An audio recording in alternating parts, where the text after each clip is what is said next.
Ding ding ding ding. Belajar podcast. Cek, cek, cek, cek. Ya, kembali lagi bersama saya di podcast Harian Manjas. Dan kali ini saya kedatangan tamu, ya bisa dibilang tamu, namun bisa juga dibilang bukan tamu. Karena beliau bukan datang dari luar, melainkan datang dari dalam. Sekaligus pengajar di MA Najah 1. Penonton absurd nggak? Sebelumnya saya persilahkan kepada Bapak, silahkan perkenalkan diri dulu. Mungkin para penonton ingin kenal kepada Bapak sebelumnya. Oh, bukan mungkin, pasti. Pasti ingin kenal kan ya. Ya, saya persilahkan untuk memperkenalkan diri. Ya, ini perlu dikasih highlight ya penonton semuanya. Ini adalah segmen belajar podcast. Jadi kalau salah tidak apa-apa salah, namanya juga belajar. Saya Muhammad Ali Haidar, orang sini, orang sekolah di Karduluk, Kecamatan Peragaan. Sekolah kita bernama Madrasah Aliyah An-Najah 1. Saya besar di sini di Karduluk, sekolah di An-Najah dari MI sampai MA. Saya sekolah di sini. Setelah MA saya meneruskan di STAIN Pamekasan. Setelah saya kuliah, anggaplah selesai gitu. Sampai sekarang sebetulnya saya belum wisuda. Astagfirullahaladzim. Tapi anggap selesai gitu loh. Saya skripsi sudah, ujian selesai, revisi sudah. Jadi semua permintaan dari dosen sudah saya penuhi. Tinggal permintaan saya untuk lulus belum saya pinta gitu. Saya masih betah menjadi seperti ini. Cuman nggak tahu kenapa, mungkin sudah kepercayaan kiai, kepercayaan lembaga di sini untuk mengajak kembali untuk sama-sama membesarkan apa yang sudah kita jalani bersama. Saya besar di sini dan alangkah baiknya saya juga kembalilah ke kampung atau ke rumah sendiri. Itu ceritanya. Ya, akhirnya saya kembali ke sini, ke sekolah ini dan bertemu dengan Anda yang sangat aneh ini. Capek deh. Jadi sebenarnya Anda tuh mengajar di sini atas kemauan Anda sendiri atau ya ada faktor lain lah kan? Dari dulu saya memang tidak mau mengajar itu karena Terus kenapa ada di sini? Diminta untuk membantu lah gitu. Masa saya nolak permintaan orang gitu, apalagi guru saya sendiri. Saya bukan mau jual mahal gitu. Cuman bagi saya profesi guru digugu dan ditiru jadi panutan itu berat gitu. Sampai sekarang sih masih kayaknya belum pantas gitulah. Kayak gimana ya, saya sendiri jangankan ngurusi orang lain gitu, ngurusi diri sendiri aja masih ya menurut saya gitu. Makanya saya ketika diparani ke rumah, dijemput gitu, dipanggil kiai untuk mengajar, saya lari gitu dari rumah. Iya, jujur, karena saya benar-benar malu. Kayaknya saya masih penuh masalah, diminta untuk mengatasi masalah. Kan sekolah ini adalah tempat kita mengatasi masalah bersama. Yang murid-murid untuk mengatasi kebodohannya, yang para guru untuk mengatasi ilmunya mau dibikin apa gitu. Kan sama-sama mengatasi masalah. Nah, saya sendiri masih banyak masalah gitu. Cuman setelah dipanggil dan bertemu dengan pengasuh, nasihat beliau itu sangat bijak gitu. Beliau bilang, tidak ada orang sempurna.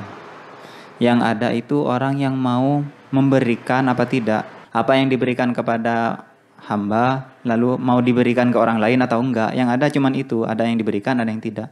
Nah, saya dianggaplah seakan-akan disuruh memilih, mau dinikmati sendiri pengalaman yang sudah lalu atau mau dibagikan ke anak didik seperti itu. Nah, hati saya terketuk. Ya juga sih.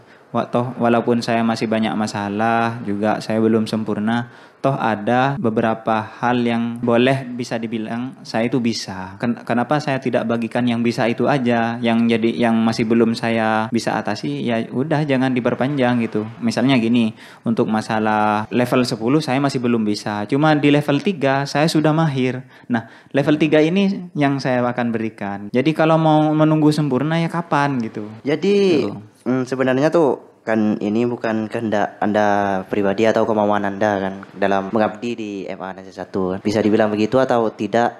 Akhirnya berubah. Akhirnya berubah dari yang semula ikhlas, tidak ikhlas. Bukan tidak ikhlas, saya sebetulnya kurang pas kalau memakai istilah tidak ikhlas, karena mau tidak ikhlas gimana gitu, udah jalan hidup kita, marah nggak marah ya tetap terjadi pada kita gitu. Jadi lebih masuk saya nerima secara akal apa enggak. Dulu saya nggak masuk gitu, kayaknya bukan guru deh saya gitu, terus setiap hari seperti itu. Akhirnya setelah saya belajar, ternyata ada banyak hal yang bisa memposisikan saya sebagai guru atau atau orang yang sudah lebih berpengalaman gitu. Seperti misalkan saya di tahun-tahun pertama bertemu dengan murid yang banyak mengalami atau melakukan kesalahan saya di zaman dulu gitu. Nah, saya peringati mereka, kalau kamu melakukan ini, akibatnya ini biasanya. Cuma saya tidak pernah mematok pasti gitu. Biasanya coba dipikir, kayak gitu. Dan setelah 2 tahun sampai sekarang 3 tahun lebih berjalan, kebiasaan itu menjadi kayak melekat gitu. Jadi udah enak lah. Sudah lumayan masuk akal profesi sebagai guru gitulah.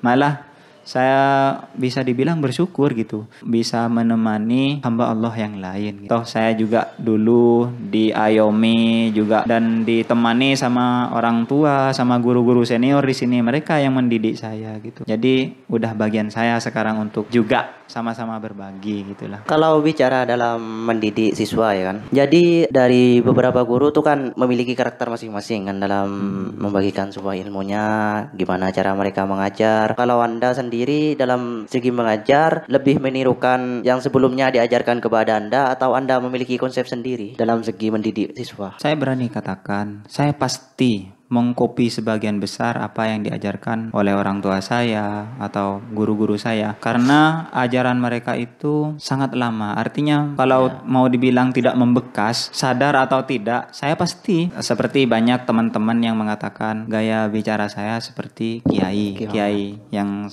mengajar, yang mendidik saya selama bertahun-tahun itu. Ya, saya memang suka sama kiai gitu. Cara menjelaskannya seperti itu sehingga saya menjadi pedoman utama. Walaupun dalam perjalanannya kan itu anggaplah ilmu yang dari kiai ada di dasarnya. Anggaplah seperti wadah ember gitu. Ada di dasar. Itu udah jadi pondasi. Namun setelah saya bertemu dengan pembicara, bertemu dengan dosen yang lebih baru, itu menjadi pewarna gitu. Menjadi pelengkap lah. Akhirnya walaupun bisa dibilang gaya bicara saya sekarang berciri khas seperti ini, itu adalah kumpulan dari guru-guru saya yang banyak itu. Cuman pastilah yang paling pertama mendidik saya itu yang menjadi gaya yang paling kuat. Pasti biasanya seperti itu. Gak tahu kalau orang lain, sepengalaman saya kalau dipikir-pikir ya kayak gitu kayaknya. Iya. Oh ya, sebenarnya tuh saya punya sedikit pertanyaan ya tentang bagaimana tingkah laku siswa ya kan. Tentunya di berbagai sekolah tuh kan pasti ada yang nakal, ada yang alim kan,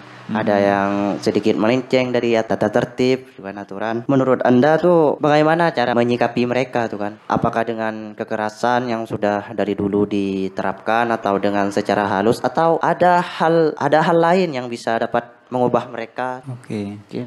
Respon saya ketika menghadapi murid gitulah. Iya. Ada yang nakal, ada yang tunduk gitu maksudnya ya. Iya. Bener. Iya. Saya termasuk orang yang punya kepercayaan setiap orang itu tidak sama cara menanganinya. Dan yang paling bisa saya lakukan selama ini ya cuma nanya. Ketika mereka suka membangkang misalkan, saya dekati, saya bertanya.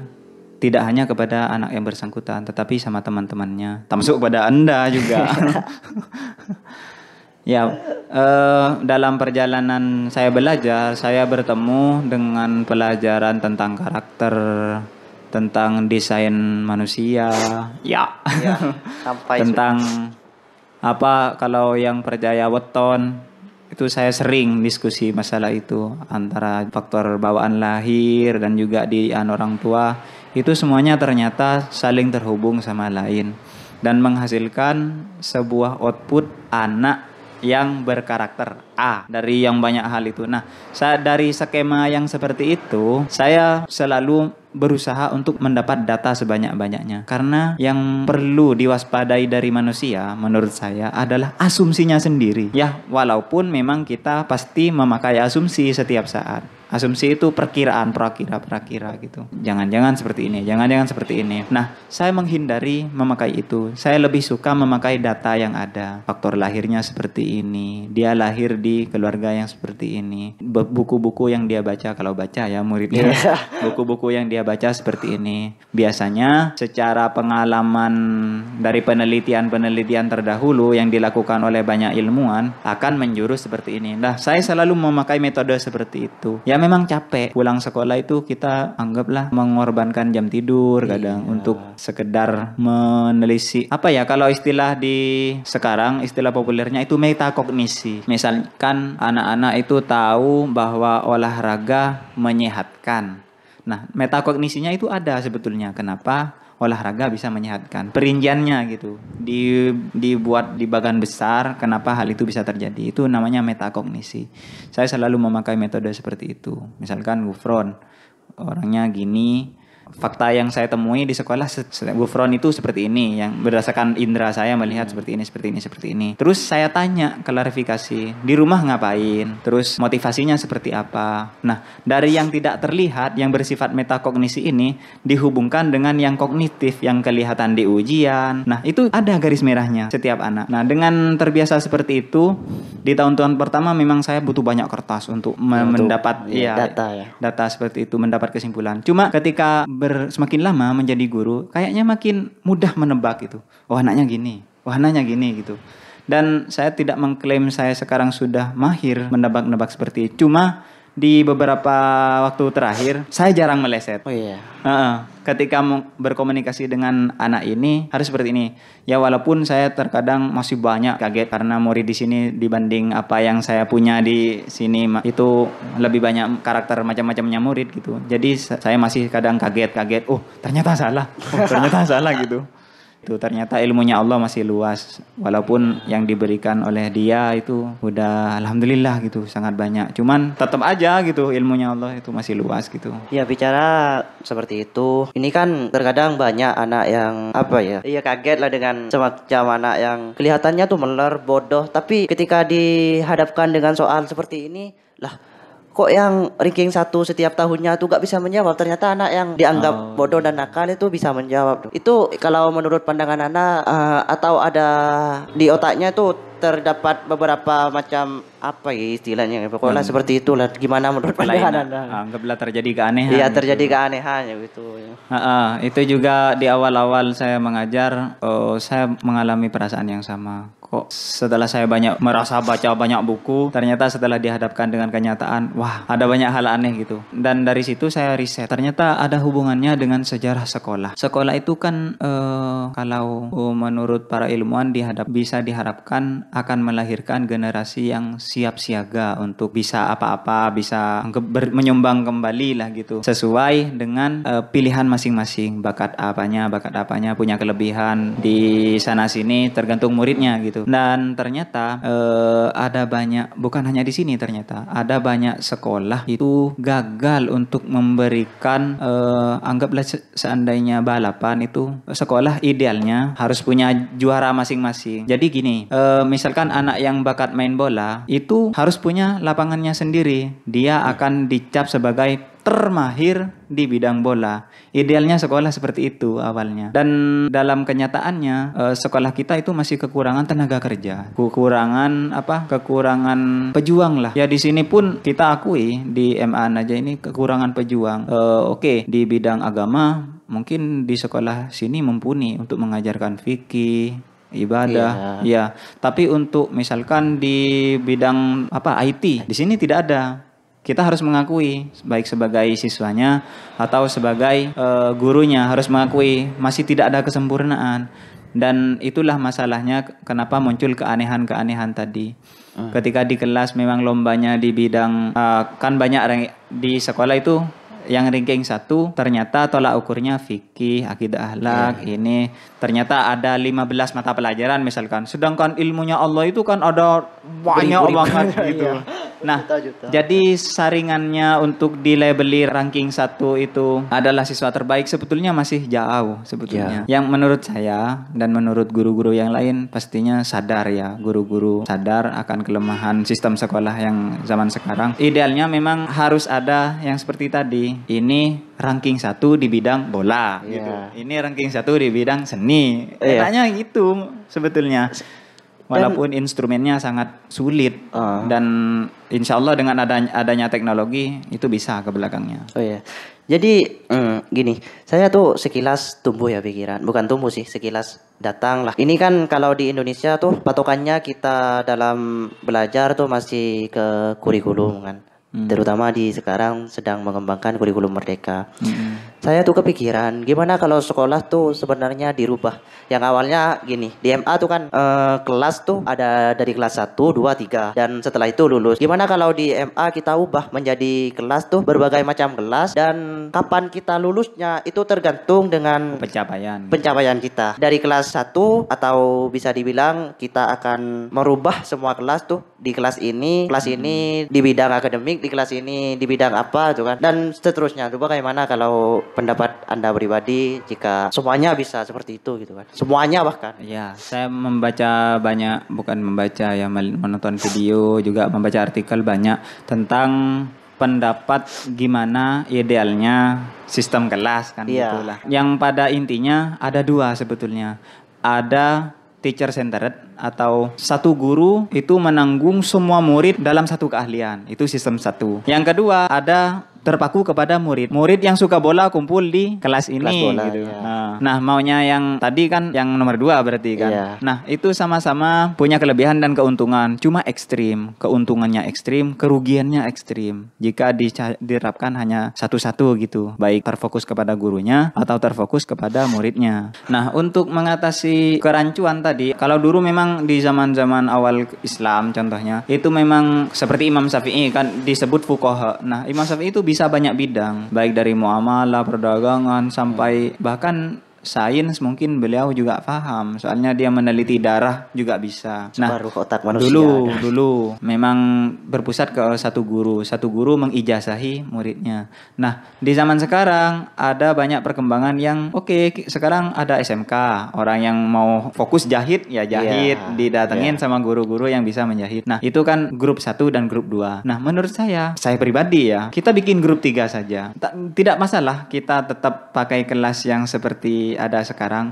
Cuma instrumen penilaian dan pengajarannya itu bisa dibikin lebih sesuai dengan bakat masing-masing. Kembali yang kedap. Itu sama-sama hybrid. Itu sama-sama dapat nantinya. Artinya walaupun mereka itu Pak, saya mau belajar fokus di ilmu geografi misalkan. Tidak apa-apa, mulai dari SMA silakan didalami. Cuman dalam sistem yang saya tawarkan, yang nomor 3 ini, jangan sampai dia tenggelam di dalam geografinya saja. Dia juga harus mengenyam nahu, misalkan bahasa, itu perlu. Dan dari banyak artikel dan para influencer yang pernah saya dengar, orang yang paling bisa, lebih tepatnya di dalam buku Range, kayak karangannya David Epstein, dia mengatakan orang yang paling bisa mengantisipasi resiko di zaman sekarang dan yang akan datang, itu yang bisa banyak hal, walaupun bisanya dikit-dikit gitu. Fisika bisa, musik bisa.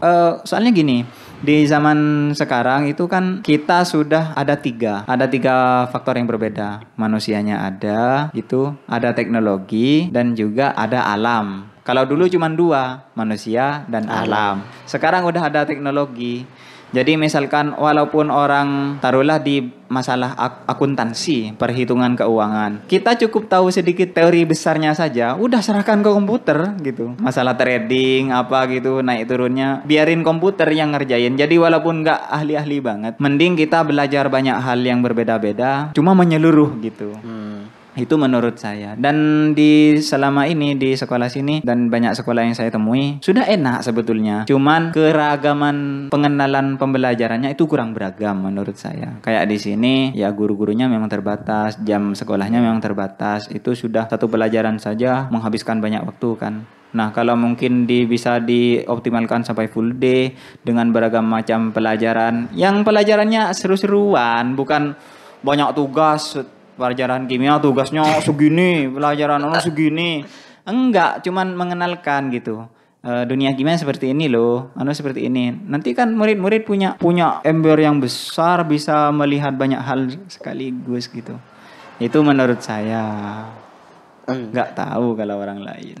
Ya bicarakan seperti yang barusan tuh tentang kalau banyak tugas tuh ya gimana lah. Tapi gimana gambaran kecilnya dalam kita mempraktekkan itu gitu. Sebetulnya di SD sekolah dasar sekarang sudah ada pelajaran tema. Masa kamu nggak ada ya tema? Saya dengar dari guru-guru SD itu ada tematik, pelajaran tematik. Jadi cuman membahas satu fenomena gitu. Jadi di salah satu di jam pelajaran itu di pelajaran tema matematika diselipkan, sosial diselipkan. Oh iya. Jadi murid langsung diajak untuk mengatasi satu masalah di pelajaran tema itu. Tema misalkan rumahku temanya. Jadi di rumah itu secara fisiologi harus ada apanya, ada kursinya, ada halamannya. Diajak mengenal itu. Dengan sedikit juga di ukuran kursinya ada berapa. Jadi secara bersamaan pelajaran matematika, bahasa itu diupayakan bisa nangkep semua ke murid. Ringan. Dan sistemnya ringan, kayak di rumah itu seperti bapak kita mengajari kehidupan nyata gitu. Kalau dulu kan sekolah ini kayak pelajaran banget gitu. Sekarang buka halaman ini, Nah itu sekarang udah mulai bergeser lah. Guru-guru juga mulai menerapkan sistem terbaru lah gitu. Sekarang cukup. Dan itu menurut saya bagus sih. Anggaplah di MI atau SD itu belajar dasarnya tentang ilmu pengetahuan gitu kan. Kalau seperti itu bagaimana kalau di SD atau MI itu belajar dasarnya, di SMP haruskah ada didikan kepada siswa itu seperti apa gitu ya. Yang barusan Iya, dari tema meningkat ke apa gitu. Tentunya yang membuat sistem seperti pelajaran tematik itu juga membutuhkan pemikiran panjang lah. Dan sejauh ini masih nyaman-nyaman saja sih diterapkan di manapun. Dan insya Allah itu akan diterapkan di jenjang yang lebih tinggi. Yang lebih tinggi. Tetapi memang harus ditata dari bawah. Kalau misalkan anak MA sekarang, SMA sekarang yang SD-nya belum ada tema, itu akan aneh. Karena mereka terbiasa terdidik serpihan-serpihan gitu. Baiklah, sekarang matematika bel-bel bunyi. Baiklah, buka pelajaran nahunya, itu kan sepotong-sepotong. Nah, kalau dikasih langsung pendekatan tematik di MA di tahun angkatan Anda, nah itu akan cukup aneh. Buktinya saya menerapkan sebetulnya selama ini beberapa kali, bahkan hampir setiap masuk sebetulnya. Kan mungkin kalau kamu saya masuk gitu, kok nggak nyambung sama pelajarannya gitu. Tetapi di endingnya saya berusaha menyambungkan dengan temanya.